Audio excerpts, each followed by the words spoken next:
Assalamualaikum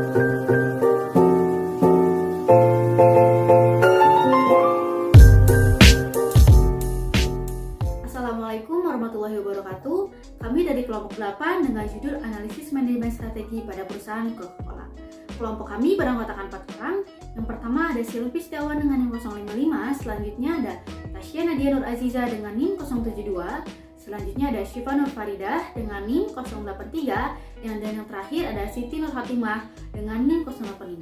Saya Silvi Setiawan dengan NIM 055 akan menjelaskan tentang sejarah Coca-Cola.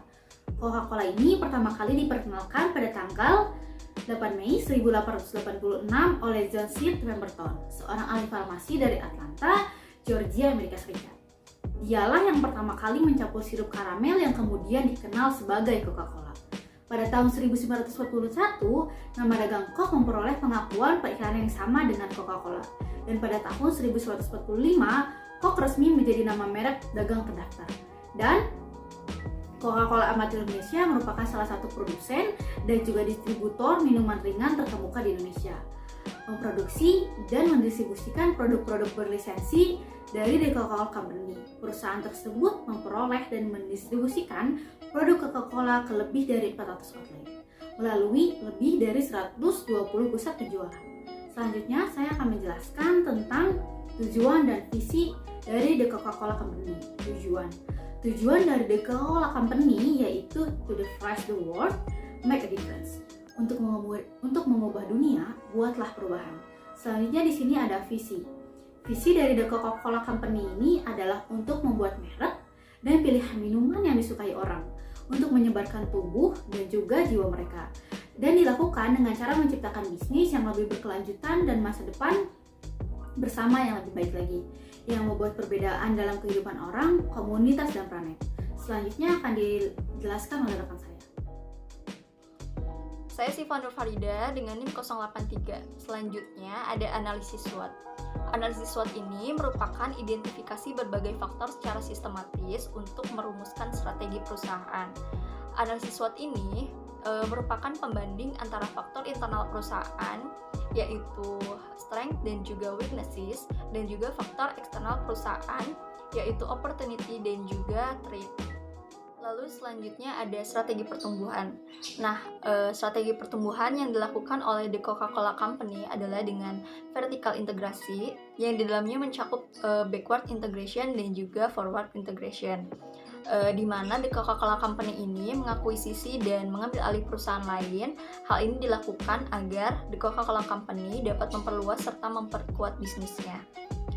Beberapa perusahaan yang telah diakuisisi oleh The Coca-Cola Company ini, yang pertama ada Ades, yang kedua ada Thumb Up, dan yang ketiga ada Minute Maid.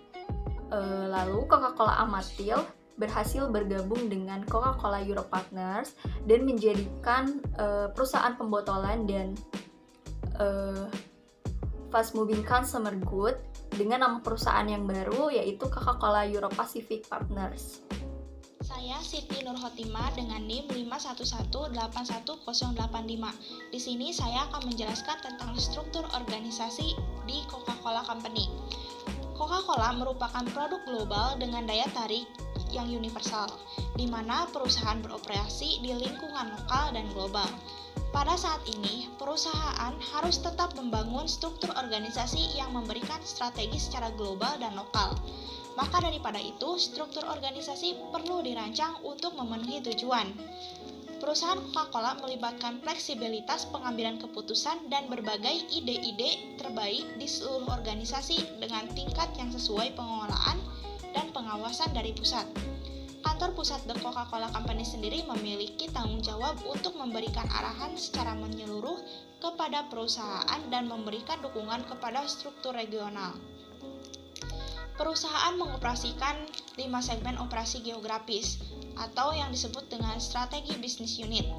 Sedangkan pada tingkat lokal, The Coca-Cola Company melibatkan sejumlah spesialisasi fungsional di mana berbagai strategi unit bisnis bertanggung jawab untuk pasar pada wilayah di mana perusahaan itu beroperasi. Kan gambar dari struktur organisasi The Coca-Cola Company yang mengikuti dari strategi bisnis unit yang dilakukan oleh Coca-Cola Company adalah perkembangan budaya yang dibangun perusahaan Coca-Cola. Menurut Robbins pada tahun 1996, budaya organisasi adalah suatu kebiasaan yang dianut anggotanya yang menjadi pembeda antara organisasi satu dengan organisasi yang lainnya. Maka daripada itu, perusahaan tidak hanya memiliki struktur organisasi, tetapi juga memiliki budaya, di mana budaya yang ada di perusahaan tersebut menggambarkan cara khas organisasi melakukan sesuatu, termasuk pola perilaku hubungan. Perusahaan Coca-Cola merupakan perusahaan yang membangun hubungan yang terukur dengan berbagai pihak eksternal termasuk mitra kemasan botol. Aspek terpenting dalam budaya di perusahaan Coca-Cola yaitu penekanan pada kerja tim serta pemberdayaan, sehingga Coca-Cola memandang bahwa karyawan merupakan aset terpenting dari perusahaan.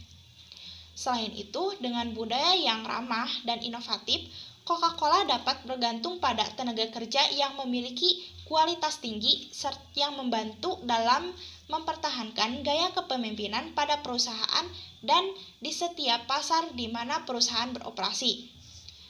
Selain budaya, terdapat budaya saluran terbuka yang menyediakan sarana untuk mendukung sebuah budaya berdasarkan hubungan. Maka daripada itu, Coca-Cola Company memiliki sejumlah saluran komunikasi seperti adanya pertemuan bulanan bagi para pemimpin tim yang melibatkan kepala fungsi perusahaan, kemudian setiap minggunya melakukan rapat tim departemen, dan setiap bulannya ada sesi pengarahan bagi tim karyawan. Selain itu juga adanya pertemuan perwalian di Dewan Eropa terkait kelompok karyawan yang konsultatif untuk setiap wilayahnya. Kemudian melakukan survei untuk memantau pandangan dan perasaan karyawan terhadap perusahaan. Perkenalkan, nama saya Tasya Nadia Nuajija dengan NIM akhir 072. Di sini saya akan menjelaskan tentang pengendalian strategi. Pengendalian strategis adalah instrumen yang diperlukan untuk memastikan bahwa perusahaan dapat mencapai target tujuannya. Alat yang digunakan dalam pengendalian strategis perusahaan Coca-Cola adalah anggaran analisis varians. Salah satu keputusan strategi yang dilakukan oleh perusahaan adalah langkah ke depan, di mana ketetapan standar ukur pada produk ini berfokus pada pilihan, kemudahan, dan konsumen. Pada saat ini, konsumen tengah mencari produk yang lebih alami. Selanjutnya, saya akan menjelaskan tentang kesimpulan. The Coca-Cola Company adalah perusahaan minuman terbesar di dunia, produsen dan pemasar minuman terkemuka. Coca-Cola merupakan produk global yang memiliki daya tarik universal, di mana perusahaan beroperasi di lingkungan lokal dan global. Untuk terus berkembang dan bertahan, The Coca-Cola Company melakukan strategi pertumbuhan dengan cara mengakuisisi beberapa perusahaan dan mengambil alih perusahaan pembotolan. Hal ini dilakukan oleh perusahaan untuk memperluas dan memperkuat bisnisnya. Dalam pengendalian strategis, The Coca-Cola Company yang menjadi standar ukur produk pada pemilihan, kemudahan, dan konsumen. The Coca-Cola Company merupakan perusahaan yang membangun hubungan yang terstruktur dengan berbagai pihak eksternal, termasuk dengan pihak mitra kemasan botol, sehingga adanya saluran terbuka dapat menyediakan sarana untuk mendukung sebuah budaya berdasarkan hubungan. Sekian dari kelompok 8. Assalamualaikum warahmatullahi wabarakatuh.